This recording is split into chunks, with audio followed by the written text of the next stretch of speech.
Hi there, my name's Dave, employment coach and founder of DC Recruiting.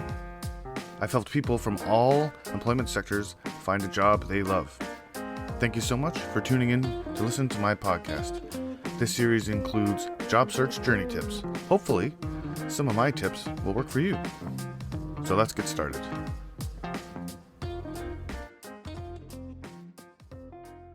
Hello, welcome. I'm so glad you can join me for the latest episode.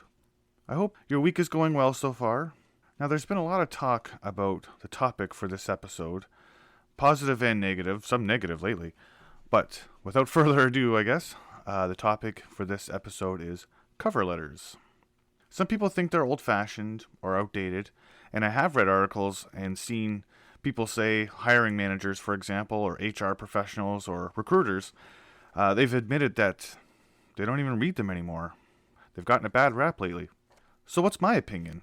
Well, I'm pretty old school, and I think they are necessary and they're absolutely vital to a job search. I know some people are going to groan because it's not the answer that you were hoping for.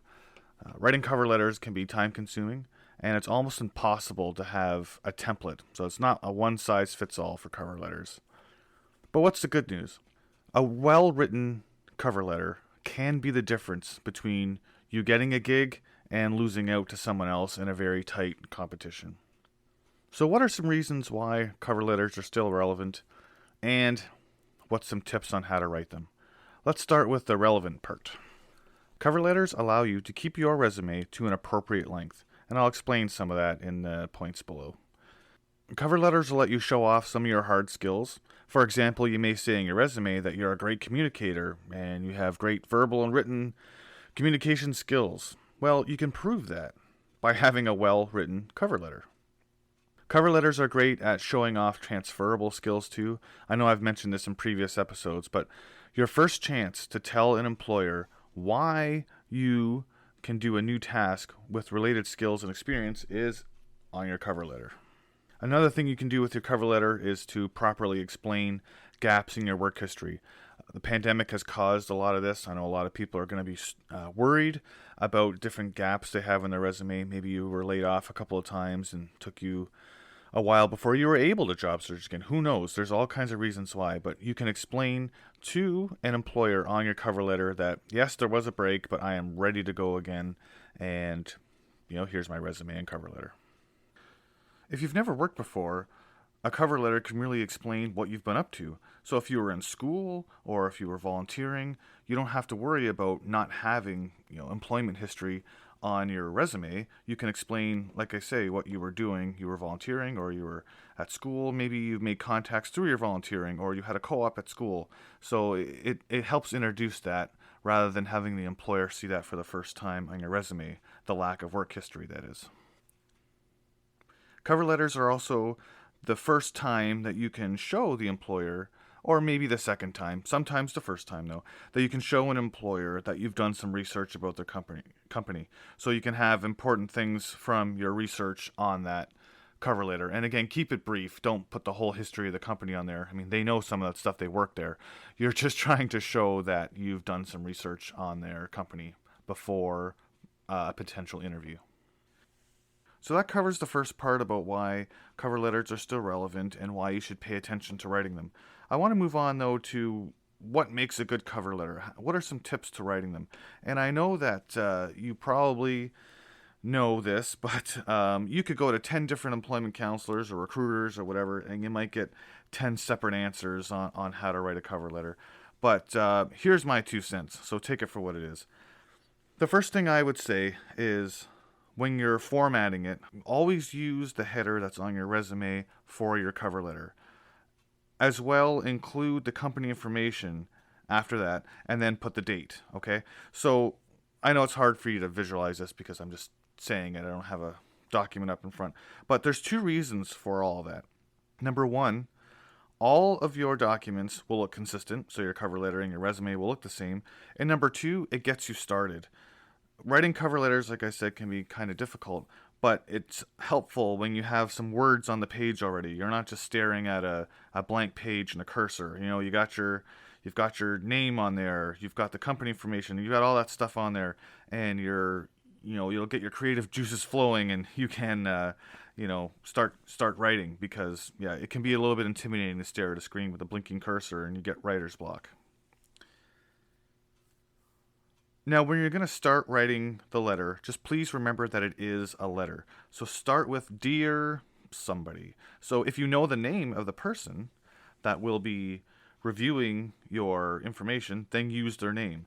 If you don't, then something like Dear Hiring Manager, Dear Hiring Committee, if it is a committee, something like that. Just put Dear somebody. It's a letter. Write it like a letter. So how do you structure your paragraphs? You can have 2 or 3 paragraphs. It really is up to you. I mean, every cover letter could end up being different, which is one reason why people don't like writing them sometimes. But what I would do is introduce yourself and end with how you found out about the posting. So just say, hi, my name is whatever.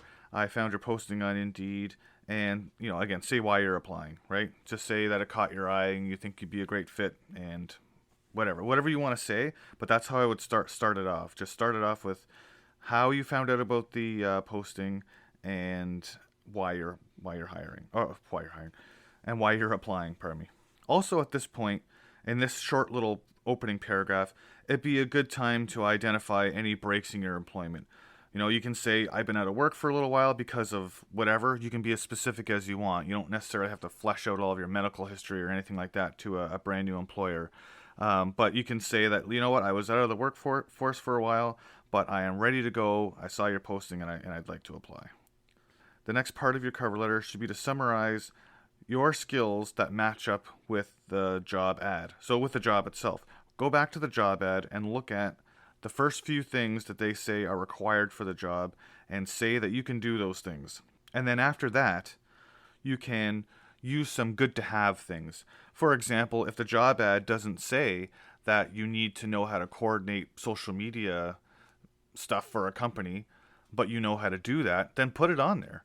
It's very important to put it on there. Just because they don't list it in the job ad and you have that skill, it doesn't mean you don't bring it up. Which is a good segue into my next point. Transferable skills and hard skills, like related to the job, they're not exclusive from one another. So include them all, as long as you have the room. Don't forget, you only have a page really to do this. But you don't have to just use your transferable skills or just use your hard skills, if you want to call them that. So just keep that in mind. It's not like one or the other. So now, in your cover letter, you've handled the competency part. You've shown that you can do the job, and now you have to explain why you're going to be a good fit. So now, you're at the time to shine part. This is time to bring out your soft skills. So what are some examples of things you can include as soft skills? Well, you can say that you're a good team player. You can use examples of projects you've worked on or projects that you've led. You can mention things that you're proud of, things you've accomplished so far in your career. You can say any problems that you've solved. So really the list is endless. I mean, you know yourself better than anyone. So pick out the best things and make sure it's the best things. You only have one page. So bring out the best aspects of your personality that would relate to the job and bring those up. Now, to add on to that, though, make sure that when you say something like, say I'm a good communicator, it's not enough just to say that. You have to prove it. So you need to have examples. That's my point. So if you want to bring up a part of your personality, make sure you provide an example to back that up. Now, one bonus thing that you can do, if you can, on your cover letter, is to appeal to something that the company does on the side. And this can be gold for your cover letter, by the way, if you can do it. And please note that it must be sincere. So what am I talking about here? So I think I might have mentioned this in a different episode of this podcast, but if you see something that a company does that's great in the community and it speaks to you, like it sparks something in you, and you really like that a company would put extra effort in to do whatever task it is, say that even on your cover letter. Just put in there, after your soft skill kind of stuff, you can put in there that, wow, I noticed that you do this task in the community and it really speaks to me, and it just makes me want to work for your company even more. And that can make a big difference. It can show that you have put in that extra effort to learn about the company. So could be a very good thing. So those two sections are complete. You've handled the core things. You've shown how you feel you're a great fit for their company. So now it's time to end it off, right? So I would use usually a standard ending. Tell them the best way to reach you, right? They're going to have your contact information, great, but just tell them what the best way is to get a hold of you, and mention that that you want to meet with them to discuss the opportunity. You can say something like you're looking forward to meeting with them so you can discuss the exciting opportunity at the organization. So, it's a little bit confident, like you're saying like, hey, I deserve an interview, but it's not obnoxious. Like, you're silly if you don't hire me. When's my first day? That kind of stuff. So after you've gotten all this written out, it's very, very important, critical, to go over it for spelling and grammar. One tip that I have is use the read aloud option in Word. I can't say enough good things about this. I've used it tons of times myself. It's great because not only does it catch wrong words, perhaps, that are spelled correctly and won't be picked up by spell check, it also sets a pace to it, so you can see if you've missed any commas or if you've got a run-on sentence going. So yeah, it used that read aloud in Word. Can't recommend it enough. And again, with cover letters, practice makes perfect. Practice writing cover letters. Do some fake ones. Like, just make up a fictitious company, and write a cover letter to them. It's great to do that because then there's no pressure on. Just do one of them. Do 10 of them. Give them to people. Get them to read them. Get as much feedback as you can. And so when it really counts, then you're going to have your absolute best work. You're going to be presenting, your best work to the employers. So that's all for today. Happy job searching. I hope you go out there and find your dream job. And until next time.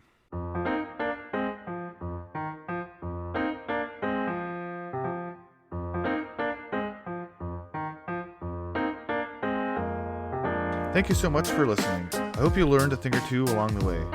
Check out the website for more content, www.dc-recruiting.com.